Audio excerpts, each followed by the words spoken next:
right now. Nations are being transformed. Cities are being reached.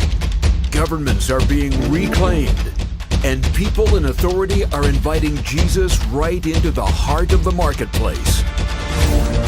Education is being reformed, communities are being renewed, and businesses are being re-energized.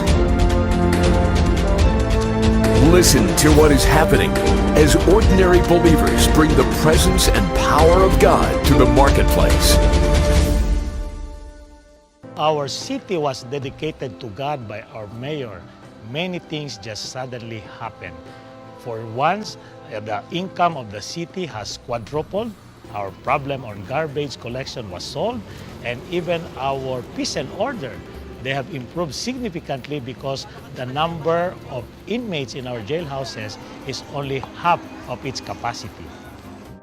Por el poder de Dios, With the power of God and the help of Christians in the city, homicides have decreased by 80%, kidnappings by 100%, and extortions are down by 90%. Now we can say our churches, our streets, and our sport areas have been rescued. More people are getting saved outside of our worship services than are being saved inside of our worship services. It's evident that prayer and prayer evangelism has changed the climate of Brooklyn to such a degree that it's become a great place to do business. It's a great place to build houses. It's a great place to raise families. It's a great place to build schools. And all of a sudden, after years of an economic slump, Brooklyn is in a renaissance. In November of 2009, we hit 100% street adoption in Newark. The word went out to many nations around the world, and so far 29 nations have cloned the street adoption model from Newark, and that includes over 250 cities around the world. A new day is dawning. But how did we get this far?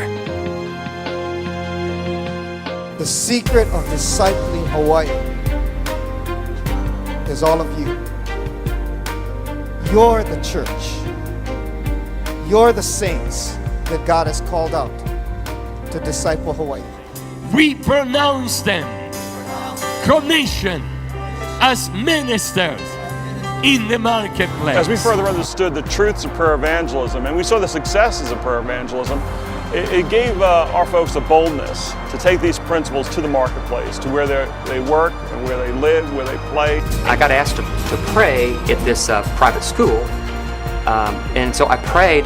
As I was leaving, this woman comes up to me and she goes, "Sir, you've missed your calling. You should be a minister." And I said, "Ma'am, I have not missed my calling. I am a minister. I'm a minister at the Fort Worth Police Department, and God uses that every day." If you want influence, you have to have involvement. It's very simple.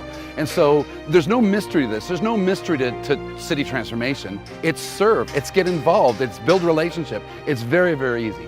Pick up garbage, worship with work, worship in public. It's amazing. That's all you got to do.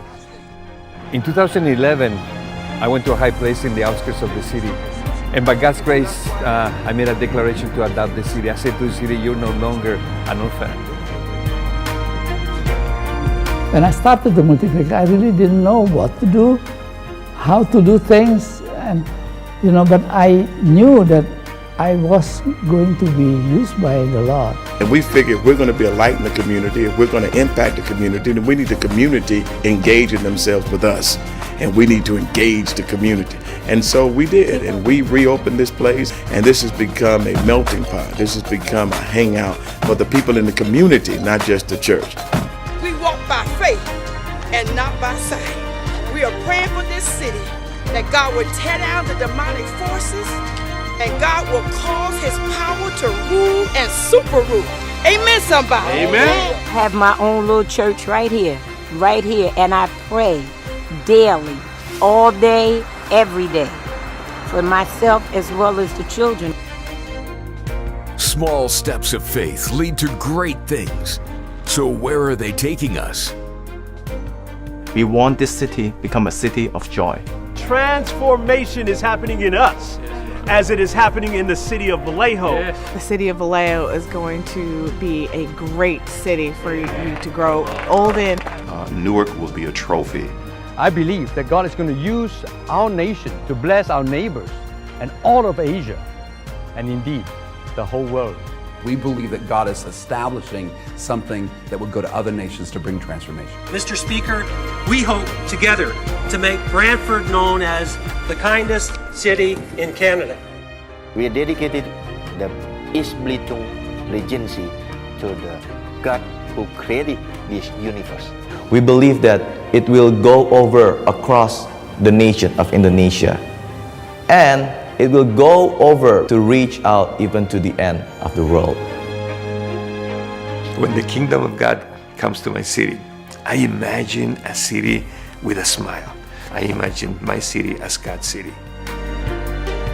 There is no doubt that from the cold and confining cells of a Mexican prison to the sandy beaches of the Pacific Islands, God is bringing about transformation all around the world.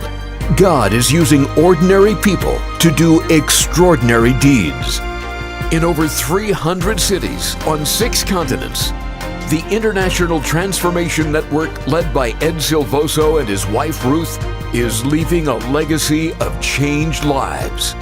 It is inspiring the church to see labor as worship, to see one's job as one's ministry, to practice prayer evangelism, and to take the kingdom of God to where the gates of hell are, so that Christ can be glorified. Let's continue to work together until the nations of the earth are filled with the glory of the Lord.